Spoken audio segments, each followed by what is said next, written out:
Assalamu alaikum and welcome to Salam Media. I'm Ruwa Shah. From the annulment of the special status of Jammu and Kashmir to the demographic change and violence, things have gone from bad to worse in the disputed region of Jammu and Kashmir after India took a unilateral action on August 5, 2019. The Indian government has also tightened the noose around the journalist with a new media policy being introduced, while as the electoral political spectrum also seems to be entirely non-functional. To discuss this in detail tonight, we have Gowhar Geelani. He is a political commentator and an author and a journalist. And we also have with us Mr. Waheed Parra. He is a politician and a member of the People's Democratic Party. Now, if we can have them both, we'll begin with the discussion. Assalamu alaikum, Mr. Gowhar and Mr. Waheed. Thank you for joining me. Walaikum salam, Ruwa. How are you? We're good, thank you. Waheed, I want to begin with you. You are the member of the party, People's Democratic Party, which was in alliance with the Nationalist Indian Party when the action was taken on August 5, before that was taken. And your government was the government that paved the way for BJP for the actions that were taken later. Do you feel betrayed? Look, this is a larger question. I think, we have to see it in the larger context. The problem of Kashmir was before 5th of August and it will, it has remained after 5th. But definitely the political party itself promised it, the moment they were bifurcating the state, they still didn't see it as a solution to the problem of Kashmir. There is an internal issue with Kashmir and there is a larger external angle to this problem. Everybody acknowledges it. India at all international levels or domestic levels, both India and Pakistan have been advocating, it needs a amicable solution, peaceful solution or a permanent solution. What you need to understand when it comes in the question of our alliance with BJP also comes from a point of that every time you wanted to be part of reconciliation, whether it's interstate reconciliation or intrastate reconciliation, whether it's reconciliation between the people of Kashmir and Delhi and the rest of Union of India, or it's a reconciliation between two neighboring countries where we wanted a settlement, because the violence and peace between India and Pakistan affects Kashmiri directly, and we are a direct casualty of whether there is peace between India and Pakistan or there is violence between India and Pakistan. We become a direct casualty of it. It's ceasefire violation, infiltration, all these things that happen between India and Pakistan has a relationship between whether there's peace or violence. And we definitely feel that we have seen it in 2002 when that era of peace process started between India and Pakistan, when roads were opening, how reconciliation was taking place between divided Kashmir. So the point I'm trying Wait, can you please repeat that? We can't hear you. That agenda of alliance, let's create Kashmir as a bridge between India and Pakistan, and let's create an atmosphere for talks. So because Prime Minister Narendra Modi had a huge mandate from the people of India, and the right-wing minds in the people in India always become, that they become a blockade to reconciliation. They become a blockade to between good relation between India and Pakistan ever since partition has taken place. So it was important to engage with that constituency. And our experiment may have not helped, it may have not worked, but we definitely took an experiment with a lot of expectations and with huge risks. It was at our own political survival, but we took the risk of going with BJP only to achieve a successful, peaceful solution to every problem that we are facing. We definitely feel betrayed because the commitments made to PDP didn't yield the desirable results. We've been during the process of government, we made a lot of efforts to work for ceasefire, to work for reconciliation, to work for amnesty programs, to work for release of political prisoners, to work for relationship and political process with the people who are alienated in this place. The government itself acknowledges that these are things which need to be done. But when you say the government, reasons what do you mean when you say reasons, government? they avoided the initiative. So there was no political will to actually address such issues. Definitely there was feeling from our side, that BJP is not trying to initiate that political process. But we thought this is the right party to engage with, and this is the only party that could have delivered given the mandate they had. So they could have used the mandate to its advantage, which they preferred not to use. All right, wait. Thank you, Mr. Gowhar Geelani. You have been booked under Draconian law called as the UAPA, or the Unlawful Activities Prevention Act. Can you tell us more about that and why you? I think it's not only about myself. I think our senior colleagues, my friend Nasir Ahmed Ganai has a similar case registered against him, and young female journalist Masrat Zehra. She's a 26-year-old photojournalist. She's only into journalism for the last 4 years, and she has a case against her under the same law. And then we have Pirzada Ashik, who has a case also registered against him under a different law. And then Fahed Shah, very recently, also has cases registered against him. Even he has been charged with attempt to murder. So, if you see it in the larger context, without getting into individual cases, I think it's a larger pattern of silencing the media in Kashmir and criminalizing opinions in Kashmir, criminalizing journalism in Kashmir, and also either coercing journalists to toe a particular line which is not even of the state but of a particular political ideology, and then become almost a government's arm like the DIPR to propagate what the BJP in this case wants you to do. But if I take a larger holistic view on the state of journalism in Kashmir, it has not been a very good story as in the last 30 years. In the early 90s, journalists faced tremendous kind of pressures from both the state as well as the non-state actors, especially in the mid 90s when there was a government-sponsored renegade group called Ikhwan. So they used to kidnap journalists, and journalists also faced some issues from the militant side. But basically, it was the state. But now, since 2008, what has happened is it's totally state versus journalists. If you remember how advertisements were curtailed in 2008 for major newspapers in the valley, and at the time, the Congress government was at the helm of affairs in New Delhi.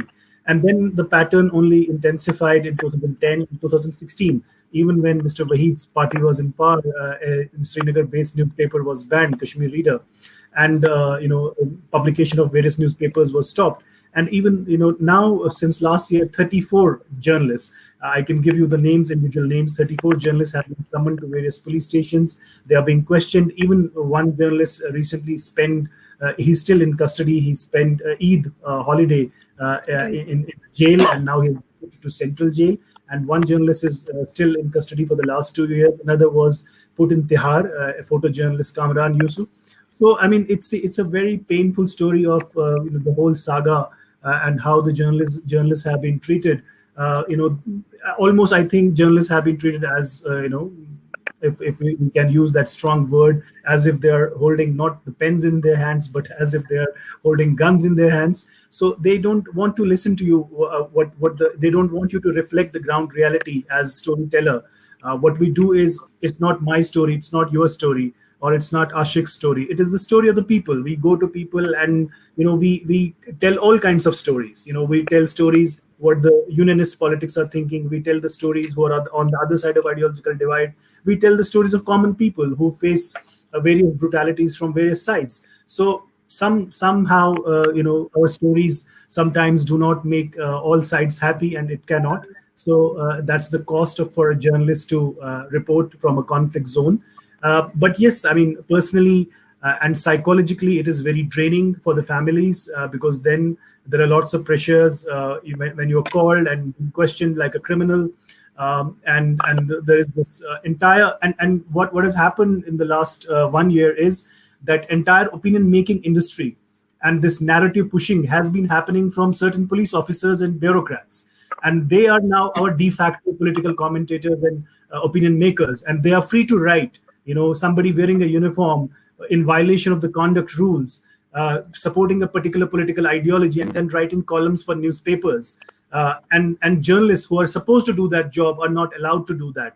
So that is a question mark. I think that that trend started when somebody who has to be in a neutral space with a uniform, somebody wearing a uniform and then becoming a political commentator or a stenographer for a particular political party. That's a huge question mark what journalists are facing. I mean, it's a very, very sad story.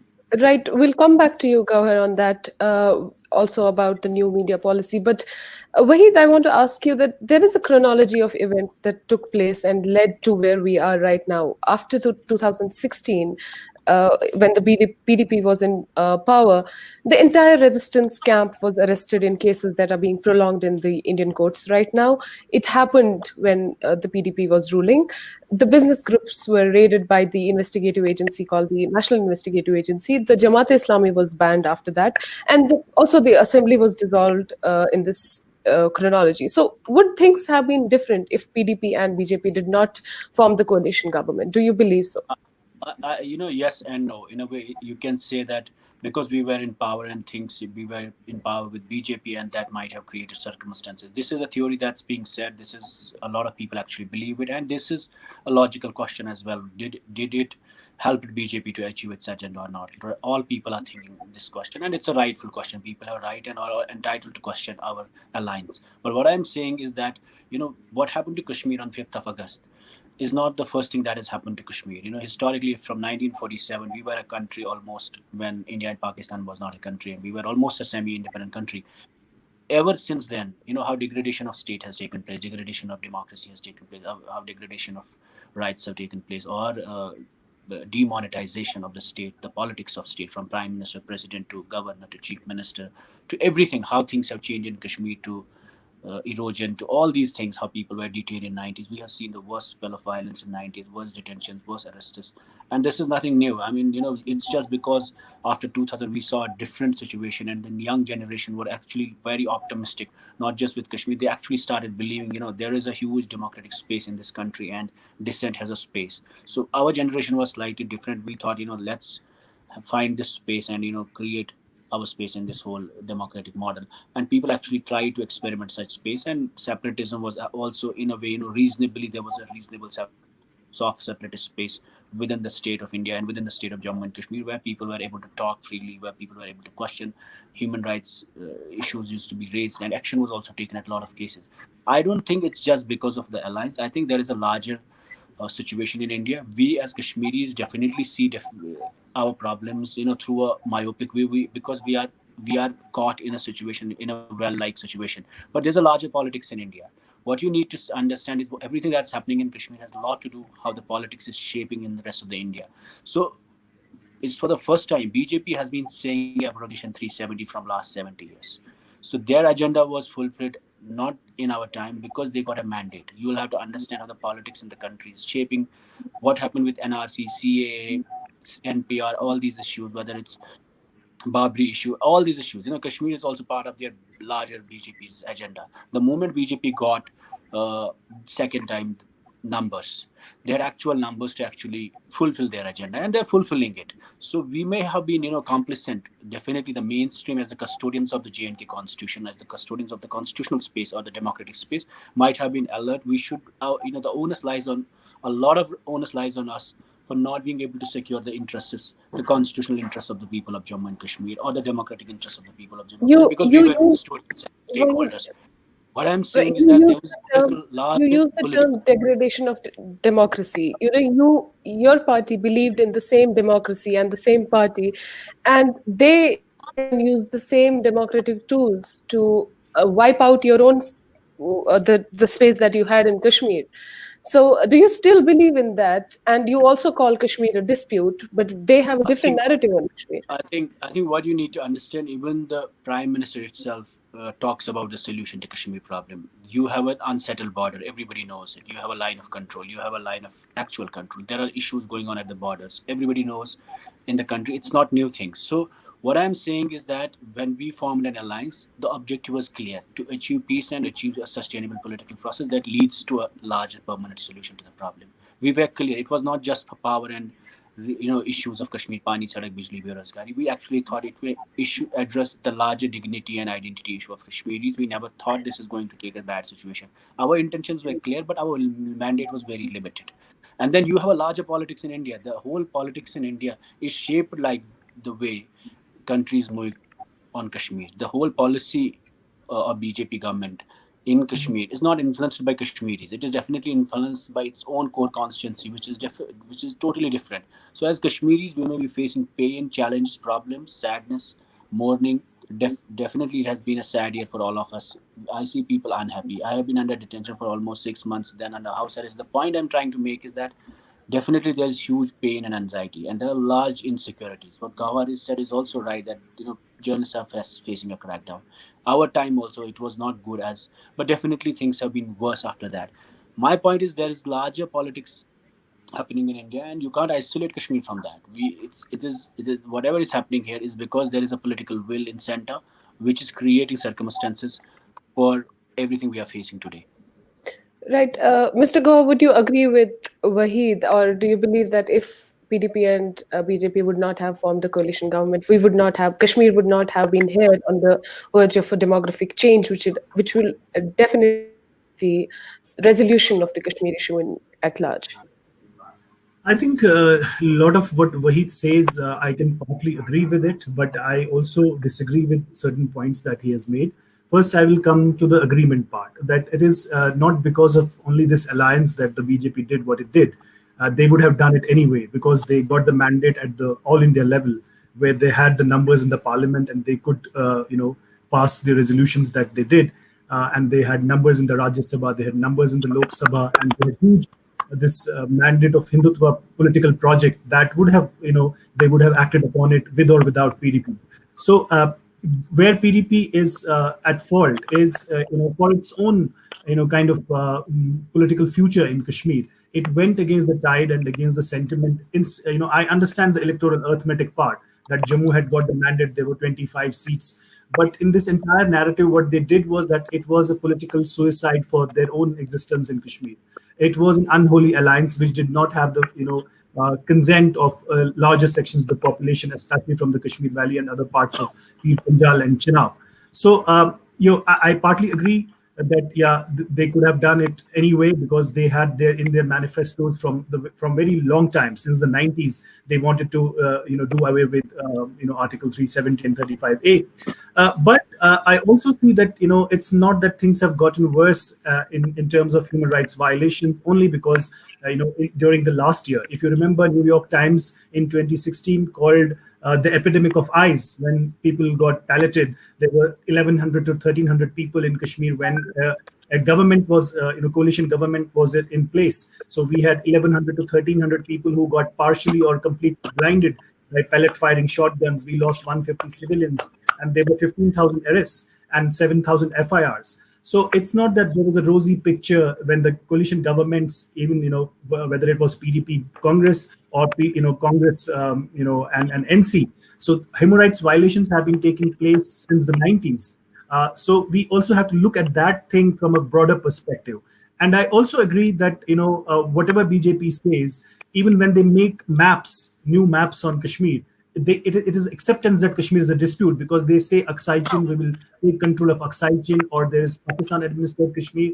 So when they mention Pakistan administered Kashmir or Aksai Chin, that is also an admission itself that Kashmir remains an unresolved dispute. And then there's a parliamentary resolution in the Indian Parliament which says that we have a claim on the other side of the line of control. So that makes it entire thing as a dispute. And what we saw in the eastern Ladakh during the last few weeks when we saw Chinese incursions, so that made also China as a third party into the dispute because they also were unhappy with what happened on August 5, and they said that there's a territory, our territory was kind of named as Union territory. So in the larger aspect, I agree that there are external and internal factors of the Kashmir conflict. Where the mainstream or the unionist politics, I disagree. I do not use the term mainstream. I said that in one of my articles also that it's wrongly referred to as mainstream because they do not represent the dominant political sentiment that is in the Kashmir Valley. So, but not going to the terminology, but what their job has been for the last 30 years, or if we look at the electoral politics from 47, it has been basically about governance. It has been about governance. It has been about administrative issues. It has never been to resolve the Kashmir issue. You know, But resolving the Kashmir issue was what they would sell to the people of Kashmir. Like PDP's manifesto's main agenda was the self-rule that they had been always talking about that, right? Even when Mufti Sayyid was alive, that he used to talk about that before the election. So, Waheed, I'm going to come to that. no, Where I do just you want to see? finish this point. I just wanted to Yeah, finish this. yes, go ahead, What I please. was saying is that there are people in Kashmir who see, unionist politics as some, they used to see it as a buffer and a source where their internal problems could get addressed, where their day-to-day governance could get addressed. And there is a section of people who find unionist politics as part of the problem, larger problem that they see because they sell, democracy or governance to us, but they become an impediment in the permanent resolution of Kashmir dispute. So these two opinions in Kashmir. Right, Waheed, where do you see the future of the entire electoral political system in Kashmir and PDP particularly? I think this is definitely an unprecedented situation, and the problem today is not just about elections, democracy, or even about our party. I think it's the wide is much bigger, and this needs a huge collective effort for the people of Kashmir to actually understand the realities, and we need to shape our politics accordingly. As I said, when we take decisions in isolation, if we think Kashmir is a problem, it definitely is a problem, but there's also a problem in the Indian politics. We need to understand the engagement rules have been changed on Kashmir. The way they are engaging with the mainstream, they're treating us as different. There was a time when mainstream was treated as a very different entity, and now the way the BJP government is now treating mainstream is totally, it's very clear to you. There's no difference. More mainstream people were detained. I'm not saying that, the whole point I'm trying to make is that uh, it's a new situation, and it definitely needs a lot of thinking. It needs a lot of introspection, and our level also we're willing to introspect. But definitely, mainstream as custodians of the constitutional space, democratic space, owe a huge responsibility to restore everything that has been snatched and that has been lost to Kashmir. And it's a huge loss. It's a huge void. We, as just one party or as one entity, as mainstream, are not able to fill this vacuum. This is much bigger than all of us. But seeing the insecurities, the fight today in Kashmir, seeing the challenges of the youth when I interact with, when I talk to the youngsters, the problem today is not about the state. We are fighting for even space, the space to talk, the space to walk, the space to move around. So this is a very limited choked space where we are, able to given to operate in. Then it's not just about democracy. It's huge thing about dignity of Kashmiris, where you feel actually dignified in some process where, okay, you understand there is a stagnation in conflict, or it's a frozen conflict, or nothing is moving on. But it's a lot about dignity. Every youngster I meet, Would your party yeah, fight for the statehood or the revocation of Article 370, we, or we like taking back of that step?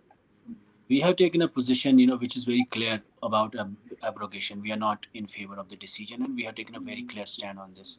And that's why that has led to the prolonged detention of our party president, Mahbub Mufti. Even though being a woman, she was not released on Eid, and she is detained for almost now 1 year, and she has been the last and the only woman chief minister of this place. This government talks a lot about women empowerment, but detains the only Muslim woman chief minister of the state. So unfortunately, the stand itself has led to the detention, and we are being very clear on that.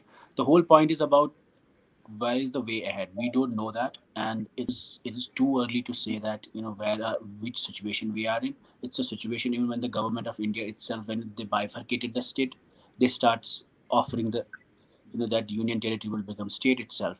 So they are in process of a lot of things. There are domicile issues, there are challenges about mining, there are land issues, there are human rights issues, there are issues about democratic space, human rights space, the journalist space is under attack. A lot of things are going here.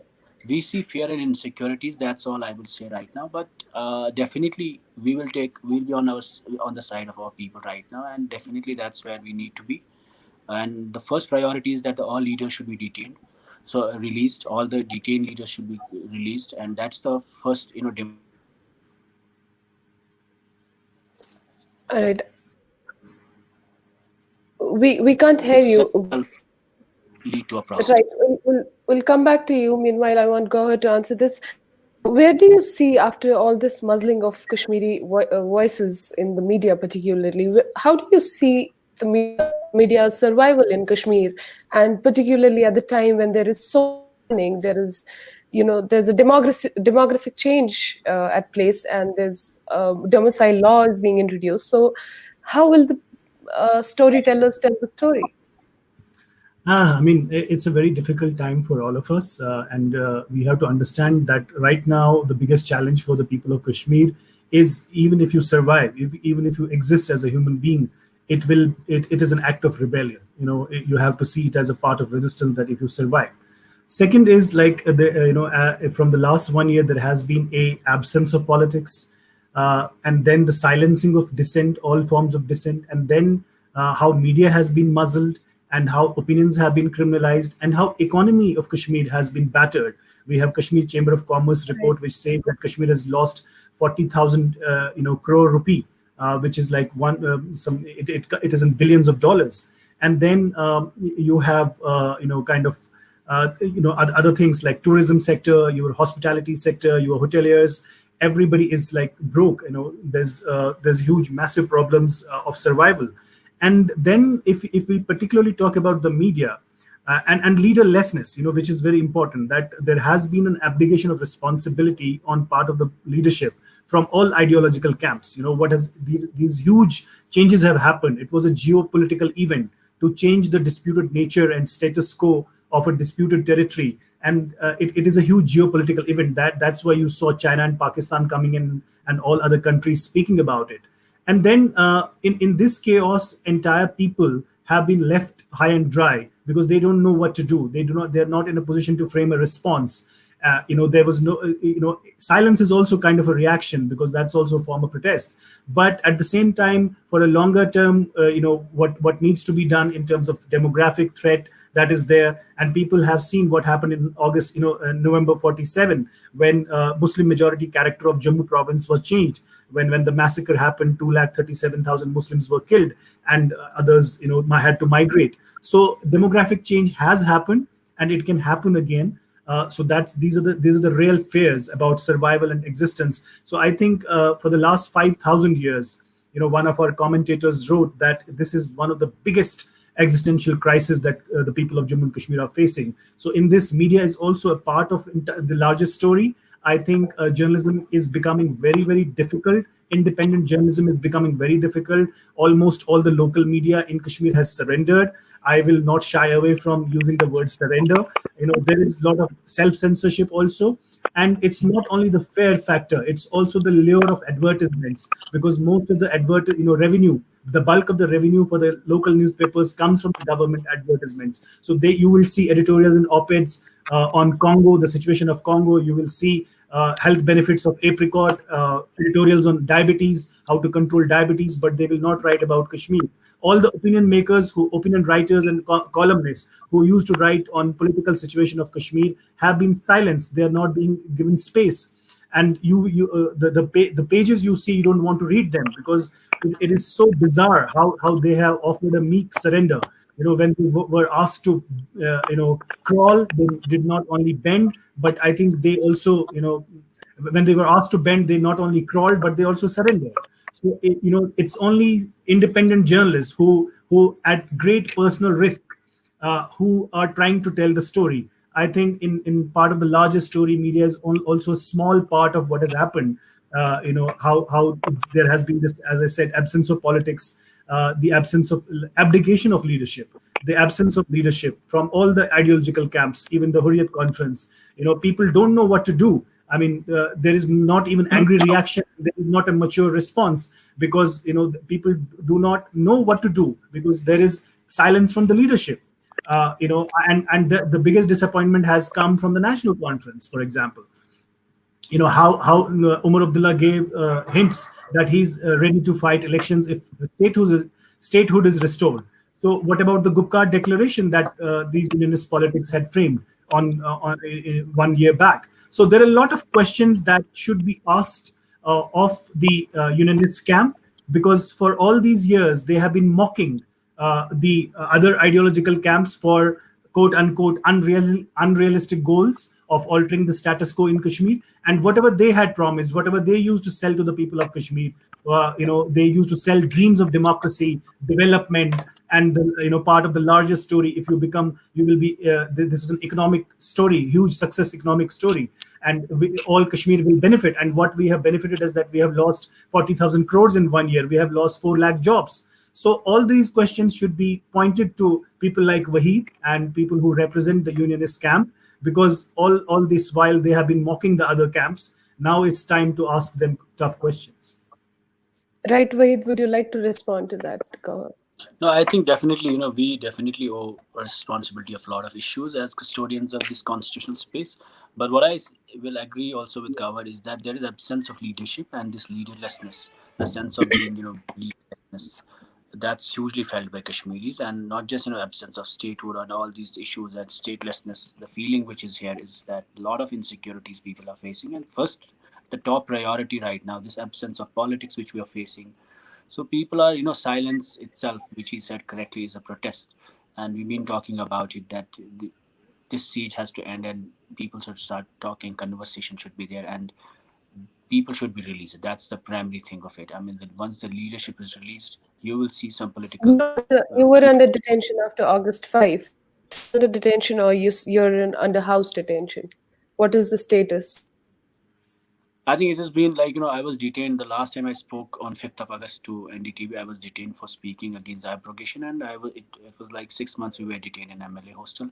So it was a very tough time at a personal level, because we come from a different space, and how dissent is criminalized. We never expected that we would be detained for questioning and criticizing or differing with the government. We never thought that, coming from a mainstream space, that you have that democratic right to question the government's decision. If you can take a constitutional decision, you can object. The BJP itself has been objecting a lot of constitutional decisions in the country.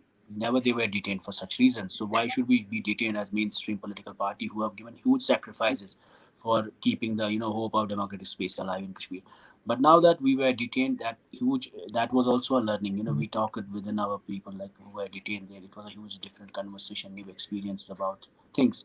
But Right. coming Wait, back to Gowhar, you have been booked under law that is more draconian and can, God forbid, go in jail for a longer time. And there is Waheed belongs to the other spectrum of the narrative entirely different. But yet, what is? How do you see this difference?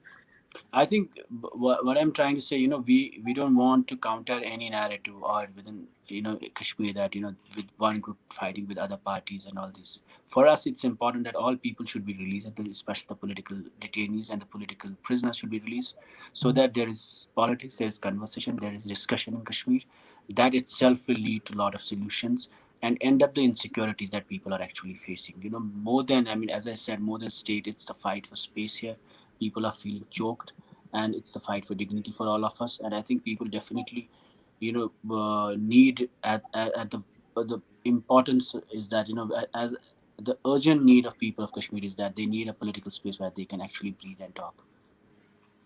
Do you agree with Waheed on this, or do you have a comment to make? I mean, these things that he said about release of all political prisoners who belong to different ideologies, definitely I agree with that, and that there is a need to for a political space where people of Kashmir can freely talk whatever they have to talk. There can be competing ideologies, but all must be free to speak, and there should be no fear of persecution as is existing now. I mean, there is the fear is so much that when you start writing the news story, for example, as a journalist, you make so many changes that there is so much of self-censorship which now sits on your head. It no longer sits on your table. It sits on your head. So because you don't know which word will be termed quote unquote unethical, seditious, or whatever, fake, or so any clerk can prosecute you, and you can end up being in jail. So it's a huge challenge. I certainly do feel that there has been abdication of responsibility and also abject surrender by large sections of local media, especially the newspapers. And that's why people who have been doing justice with their job are being targeted, because they then became prominent. Because when only 10, 15, 20 people start writing and the rest offer a meek surrender, then it becomes easy to target those who do their job, diligently. So I think, and there have been some journalists. I mean, I don't want to name them or shame them, but they actually helped getting cases registered against journalists. They wrote tweets that you should take action such against such and such people.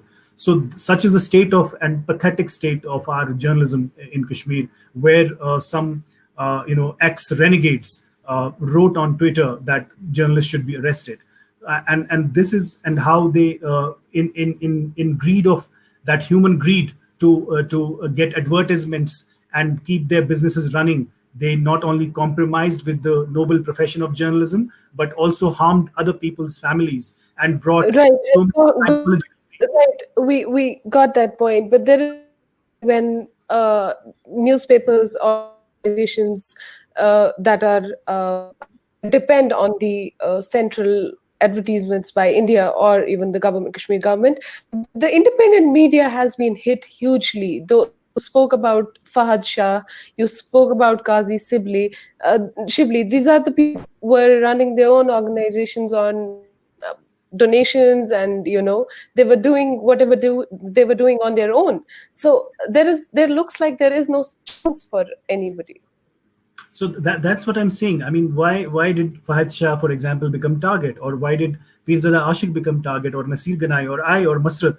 Because there's a very small number of people who are actually doing justice with their profession. They're trying to reflect ground reality. If it was if everybody did their job as the profession demanded, then nobody would come into anybody's, nobody would be targeted, because then if the local newspapers would reflect the ground reality in their reports, there's nothing in these newspapers. They look out, if you read the newspapers in Kashmir today, they look like the government's arm. You think that as if you are reading the DIPR's press releases. Such is the state of journalism. I mean, nobody is questioning that. I mean, it's not only, I understand there is fair factor for them also. Some of them were also questioned or taken to the, Right. taken by some agencies to Delhi. But it happened with only a couple of editors. But the rest of them have fallen in line in lure of the advertisements, and that has been a shameful. It is a disgraceful chapter in the history of journalism in Kashmir. Right. That was really, really insightful, Gowhar. Thank you so much for joining me. And thank you, Waheed, also, if you're watching this, because we lost him, I think. We hope that nobody lands in jail, and we stand with all the journalists, and huge, huge respect to whoever is working from Kashmir right now, because we know what it means, and we have seen it, and we hope for better days for Kashmir. Thank you so much, Gowhar, for joining me. Thank you. Moving on, we have Mr. Suhail. He is the ambassador, Pakistan ambassador in South Africa, and he recently mentioned in an article that the world should speak up about Kashmir now. If we can have that. Assalamu alaikum, Mr. Khan, and thank you for joining me. Walaikum assalam. It's a pleasure and an honor to be with you on this very important occasion and on this very important platform. Thank you, sir. You wrote an article, the world must speak up for Kashmiris, recently. Last year, the Kashmiri diaspora and the countries, they launched a huge solidarity movement across the world with worldwide protests. What more could be done by anybody who is outside? Well, thank you very much. I would like to say that before this, can you hear me correctly? I can hear you. I can hear you. Yeah, Please. because I have some issues with your side. There is some break in the technical issues. Anyway, so just before your webinar, I was on the video conference with our local people here in Africa, and they were sharing their experience, how the ANC fought their course towards the independence from apartheid and so on and so forth. The main point they made is that when the colonist people came to South Africa, they were fighting, but they were fighting in terms of different tribes and different groups. And so they were fighting dividedly. They were not in the same platform, and they were not on the same united front. So they proposed certain things for the Kashmiri people to follow their footsteps, which is, first of all, they said that you should have a united uh, union of all parties. All parties with different ideologies, different thoughts should come to one platform with one aim and with one uh, objective, that is self-determination. Secondly, you have to have a mass mobilization. Uh, Maybe if it requires to go underground struggle, which they have done here, to make things more active. So if it is required, it's okay, but it can be a part of the strategy, because armed struggle, according to them, is an extension of political struggle. Then they said that you have to have engagement with the international community, and you have to mobilize the international opinion to urge New Delhi to have second thoughts about their policy towards Kashmir, Indian illegally occupied Kashmir, as we call in Pakistan. And currently, India is is a, is a bribe for trading with all countries of the world. So if the world will try to put some pressure on India as regards its trades and businesses, maybe it will come as an additional pressure on India to have something like he says that it's a possibility of different options to go around and put pressure on New Delhi to have a rethink about what they are doing and their policies and what they have done in terms of occupied Jammu and Kashmir. The global movement main purpose should be to isolate India politically as well as economically by exposing its atrocities and its policies in the illegally occupied Jammu and Kashmir. So you have to have a united democratic front, a platform to what they used, what the ANC or the African National Conference used to destroy apartheid here against India with regard to freedom of Kashmir. Right. So on August 5, exactly a year ago, India took Yes. unilateral action in the dispute region of Jammu and Kashmir and scrapped the Article 370, which took the special status of the state. Pakistan showed a lot of support as usual. Pakistan has been providing a diplomatic support to Kashmiris since a long time, but there was no diplomatic action that they took, except for a few speeches that the Prime Minister Imran Khan made in the United Nations. But there was no reaction diplomatically. Why? Well, I would say that unfortunately, to some extent, you're right, because in the previous political government time, there was some uh, relationship between the leadership of Pakistan and New Delhi, and probably due to that, because then again some economic interests were coming up there, so probably they were thinking to put up the things in the different order, but that didn't work out. And unfortunately, I think the Pakistani government has now has coming to a conclusion that we have to go all out support for the brothers and sisters of the Indian occupied Jammu and Kashmir, because no other option is left. And India is depriving us of any other option. Pakistan has been offering time and again, a diplomatic way to solve the problem, a political way of solving the problem, because we strongly believe there is no bureaucratic, there is no military option to Kashmir issue. There is only and only one option, political option, and that too with the inclusion and in accordance with the wishes of the people of Kashmir and nobody else. Right. So we think.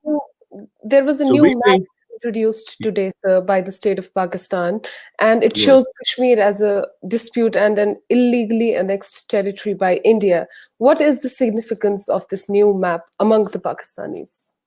This is, you see, this map is the reflection of the feelings and the passions of the common people of Pakistan towards their brothers and sisters in Kashmir, because Kashmir issue is not dealt or is known to the bureaucrats in Islamabad or foreign policy mandarins in Islamabad. It is in the streets, in the mud houses of Pakistan, where people even are not literate, but they know that there is a issue like Kashmir. So the reflection of today's map, which has been introduced by the government of Pakistan, is a reflection of the feelings of the common people of Pakistan, as well as with the policymakers, because it was long overdue, and we have been trying to understanding and with the different political setups in the Pakistan. But finally, Imran Khan took the courage to come out with this political map. Right, sir. Also, there is a demographic change that is happening in that territory now. This started before 2019 action that India took. You know, there was a chronology of event after 2016. Very India took steps that would never happened. Before in the recent years. So, how is the state of Pakistan going to this? Because Pakistan being a dispute. Sorry, I could not hear the last sentence. Pakistan being being a party to the dispute, how is the Yeah. state of Pakistan going to react to the demographic change that is in place in Indian occupied Kashmir?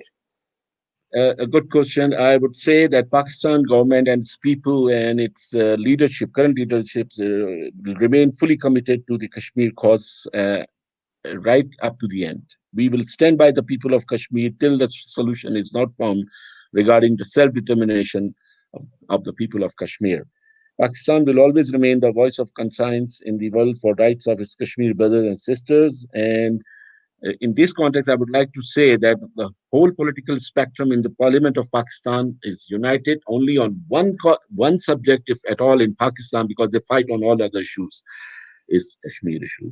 Is the issue where all people speak with one voice, that Pakistan has no other option but to support the people of Indian illegally occupied Jammu and Kashmir till the end of the resolution, with the end of the achievement of plebiscite or achievement of self-determination, which Right. is enshrined in the resolutions, UN resolution, and promised by the UN, both. And it is being promised to the people of Kashmir, not to the people of Pakistan or India. Right. So, you as an ambassador to a country that has fought a huge fight, as you mentioned about drew analogy in the fight during the apartheid ANC and how we should learn from that. What do you think is the role of the ambassadors across the world to bring in or support solidarity from the countries respectively where they are, or how to pressurize globally at a global level? In a very good question, but it's a challenging question for the ambassadors like me, because Pakistan ambassadors have the most important task among the other bilateral things is to fight for the cause of Kashmir and to highlight the cause of Kashmir with the local authorities, with the local foreign office. And I must tell you, and I must share with you, my sister, that it is not an easy thing, because many countries, including the country where I'm sitting, they are in very good relationship with India or Delhi, and they do not want to disturb that relationship. And they have their ambassador who's listening to what I'm saying to you or anybody else. So he reports this back to the headquarters, and then they get in touch with the respective governments. So, but despite all these difficulties and challenges, myself and my colleagues and my other brothers who are deployed as ambassadors of Pakistan to other countries, including the 5G, which is the permanent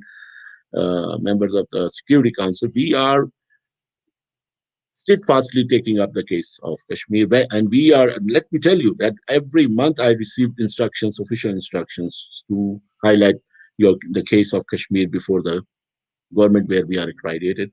Some of the governments, they have, like friendly governments, they do have understanding on the issues. They come out like Turkey, like China, like Azerbaijan and other countries. But you have to really work hard to explain the case. And most of the government, they listen to the plea that we make before them regarding Kashmir.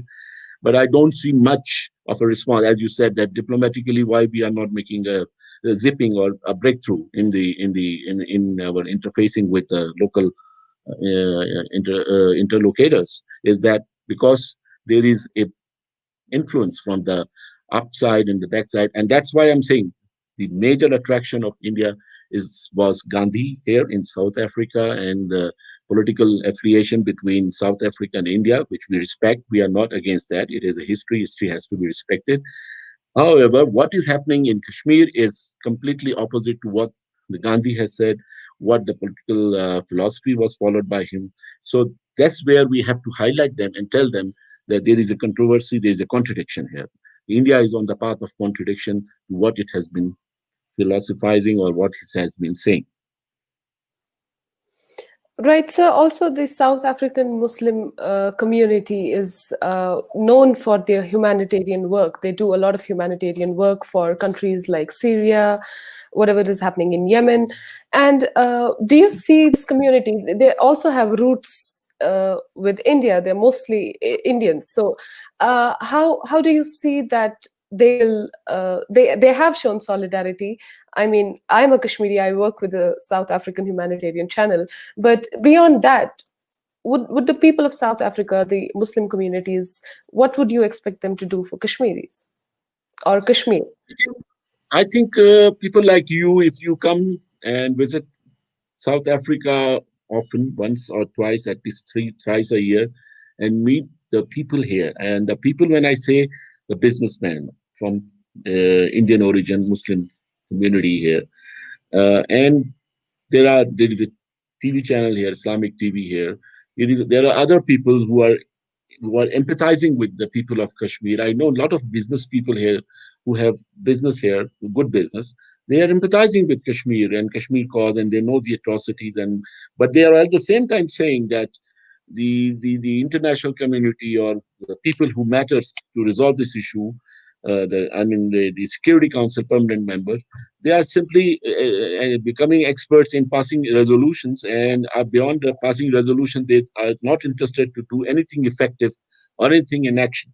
The Security Council is, in other words, is a talk shop as far as the major issues are concerned. And Palestine and Kashmiri issues are created by UK, by British. They were colonists in those eras. So who's going to solve those issues? According to Chinese philosophy, those who zip the problem, they have to unzip the problem.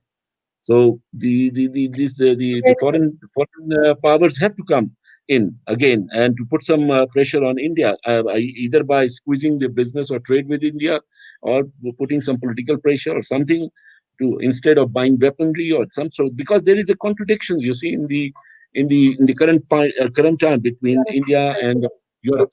So they are dependent on each other for one is in need of the financing the military industrial complex, the other is in need of some other things. So that equation has to be taken into consideration.